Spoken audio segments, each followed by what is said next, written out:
Welcome to the channel. Discovered my wife's, now ex, affair the day she was admitted into hospital.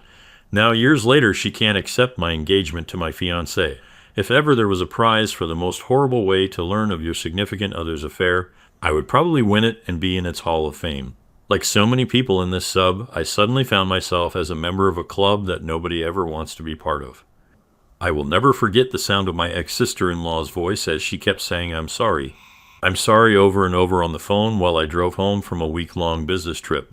I was confused and had absolutely no idea what she meant, but only after I managed to calm her down somewhat did she inform me that my wife was in hospital and that I needed to hurry home. My mind went into overdrive as I tried to get more information as well as not crash while I began speeding to get there faster. The only thing she told me is that it was an assault, then cut the call and wouldn't answer when I tried to call her again. A bit of background. My ex and I met in our mid-20s. It was through a mutual friend at a barbecue. At first, she seemed almost too good to be true. Not only was she incredibly beautiful, but she was also shy and introverted. It took a while for us to officially date, but once it happened, I was over the moon. When we first tried to get intimate, she suddenly started crying. Should have taken this as a bad sign. I freaked out and thought it was something I did, but she apologized the next day and told me she was triggered. As it turns out, 2 years before meeting me, she was in a long-term relationship and a guy that was abusive both emotionally, physically, as well as mentally. He would degrade her during their moments of intimacy, then apologize afterward. She had a flashback, but reassured me it had nothing to do with me, so we took things slow as she was still in therapy. It was tough, but because I loved her, I believed once we got over this, it would make our relationship stronger, and for a while it honestly appeared that way. Fast forward another year, and we'd gotten engaged. First-time intimacy also happened during this stage. I was fortunate enough to be able to buy a house for us courtesy of inheritance from my late uncle. Things were going great, and I half-seriously suggested we plant a peach tree, important for later on, to signify new beginnings, and she was all for it. We were wedded not long after that, and quite frankly, it was absolutely amazing. Of course, we had our normal ups and downs like every married couple, but I considered us luckier because she always made it a point to never go to bed upset with each other, and she would always point out gently if I did anything to upset her. Sometime later, life basically happened, and I was promoted at my job. It meant more pay, but it also meant I would be traveling more for work conferences and business meetings. I noticed she had been getting down a lot more and wasn't being as intimate as before. She would keep her phone close to her, and even gently addressing things that upset her. I tried to talk to her about it, but she assured me that she was fine, and this was a phase she was going through and having no reason to not trust her or let it go. She would sometimes go to her sister's place and spend the night telling me she just needed a bit of girl time with her sister. The day I got that fateful phone call was the day she was meant to be keeping her sister company again. I remember rushing into the hospital barely breathing and frantically asking about my wife when world's most understanding and patient police officer sat me down to explain what happened. He told me he was a friend of my SIL and he happened to respond to a domestic disturbance call. He arrived on the scene to find a couple fighting. The supposed boyfriend was on top of the female punching her, and she was screaming trying to scratch him. This didn't make any sense to me because 1, this had nothing to do with my wife because we're married, and 2, literally everyone who knew my wife knew she wouldn't do that. He gave me a knowing look and placed his hand on my shoulder, then told me to be very calm because said girlfriend was actually my wife. If it weren't for the severity of the situation, I would have laughed in his face, but something in the way he said everything made me believe him.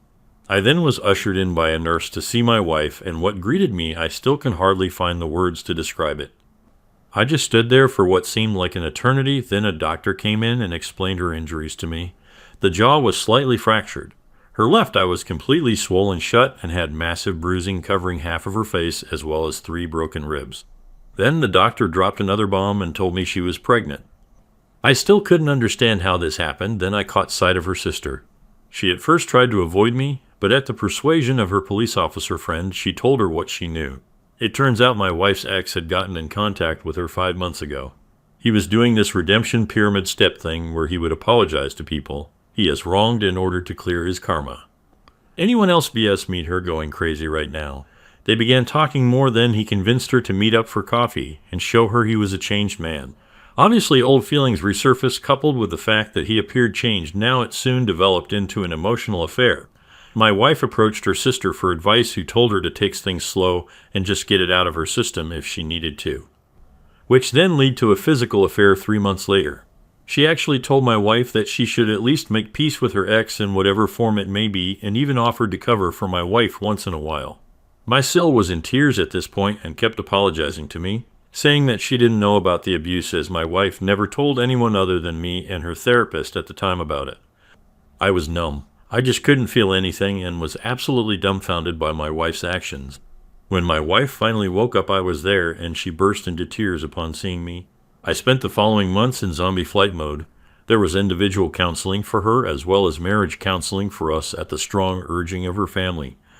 In counseling, she was surprisingly forthcoming about how it happened and how she absolutely hated herself for causing me pain. She mentioned how at one point on her way home from his place, she actually fantasized about driving into the river because she smelled like him and didn't want his scent to corrupt me. However, that made sense. She said she then tried to end it, but was too weak, and only after learning that she was pregnant that it actually woke her up and made her realize that any further contact with this man was toxic to not only her, but the unborn child as well, hence went to end things in person for good when he snapped on her. She became a shell of herself and developed a phobia for any other males but me. At one point, she couldn't even use the bathroom at night unless I was holding her hand. Sad, right? After the baby was born, son by the way, we got a paternity test and he was mine.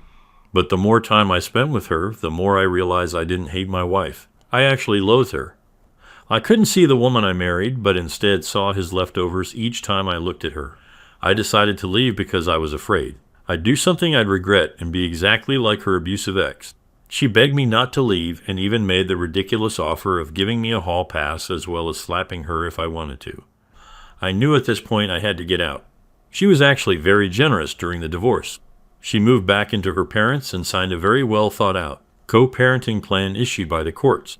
Moving forward 3 years later, and I meet my now fiancé by chance. I was in a bookstore with a buddy of mine, and we were discussing Egyptian mythology when this beautiful woman approached me to correct me on my pronunciations of the Egyptian gods and cities. Needless to say, immensely impressed by not only her understanding, but also by the fact that she is Egyptian herself. We exchanged numbers, which eventually lead us to dating. When I finally proposed to her, it was actually in front of the peach tree I had planted years ago. I got down on one knee, but before I got my answer, she ran into the house, then came out with a ring as well. Turns out she was actually planning on proposing herself because she was madly in love with me, and she just didn't want any other woman to have me. My son, in all his sweet childlike innocence, told his mother what happened because he was present when it happened. My ex literally showed up that night in the rain yelling about how could I propose to her, my fiancé, in front of our tree, and that this isn't the end of us. I am completely exhausted at this point. I cannot go and see because she is the mother of my child, but she is basically harassing me and my fiancé. How do I convince her to move on, to get over her fear of men and not force me to get a restraining order? Sorry it was long, but I am really desperate. Edit wanted to ask a question to the insightful women of Reddit. Something that still bugs me to this day is the fact that she even made time for her ex who took pleasure in destroying her only for her to suffer a much worse fate. Is it normal for the abused to want the attention of the abuser, even if she might hate him? Something my ex said once. Edit 2. Forget to add this in the original post. When my fiancé presented me with a ring which she was going to use to propose to me, she had an engraving on the inner band which states to my pharaoh, "Damn, I love this. Woman, update, discovered my wife's, now ex, affair the day she was admitted into hospital. Now years later she can't accept my engagement to my fiancé." Well, I didn't expect this type of response. Thank you all so much for your support and kind words both for me, my fiancé, and my ex. It's sad that my situation with my ex and her abusive past isn't as uncommon as I thought. Reading some of your similar cases really makes one almost lose hope, but glad to see some people I've recovered from them. Now for what has happened since my first post. First off, a big thank you to user Mama Tuzo2045 for your simple, yet amazing advice saved us a lot of trouble. Now on to what has happened so far. Since my last post, my son's birthday was coming up, and he told us he wanted to have a camp night for it. Now I must explain the boy absolutely loves the outdoors. Everything from camping to hiking to even playing in rivers are his favorite, and obviously due to the ongoing situation we cannot go to our usual spots. So I offered my backyard for it. Another request he had was for my ex to sleep over as well. He wanted to imitate a scene from one of his kid adventures, shows where both parents are sitting on either of the child and all three are roasting marshmallows campfire. Now I had absolutely no intention of denying my son's birthday wishes, but at the same time I couldn't have my ex sleep in the same tent as me and my son. That would be far too disrespectful to my fiancé, even though she said she understood. It was clear she wasn't okay with it. My ex seemed to take advantage of this and kept saying how much she was looking forward to spending the night with her two men, and even went as far as to buy a whole lot of camping equipment that would put Bear Grylls to shame. She was certainly trying to rub it in my fiancé's face and wasn't graceful about it either. I had to tell her to stop a couple of times, but she only relented when I threatened to invite her sister. Ever since our divorce, my ex has had a burning hatred for her sister. She, my ex, acknowledges her role in the destruction of our marriage, but blames her sister for encouraging the affair and not safeguarding from her making choices that would ruin hers, but more importantly, according to her, our life together. It's gotten so bad that she refuses to let her sister spend any significant amount of time with our son, which at one point caused my ex Sil to have severe depression. My ex Sil has been trying for years to reconcile with her sister, but it just seems to get worse as time goes on. A Redditor, Mama Tuzo45, offered me a simple and effective solution. She suggested I go out and purchase a multi-room tent, that way my fiancé could be included. I wasted no time and immediately went out to get one. Of course, my ex wasn't too happy about that, but was glad to be under the same roof as me. During the birthday celebration, my son was on cloud nine. He ran around the yard and pretended he was a great explorer discovering a new land. When evening came, I made the fire and my ex provided the marshmallows. He excitingly sat between us and started roasting his marshmallow alongside us. What I didn't expect was after we were done taking pictures and making s'mores, he handed my fiancée a stick and a marshmallow as well and sat next to her to make his second s'more.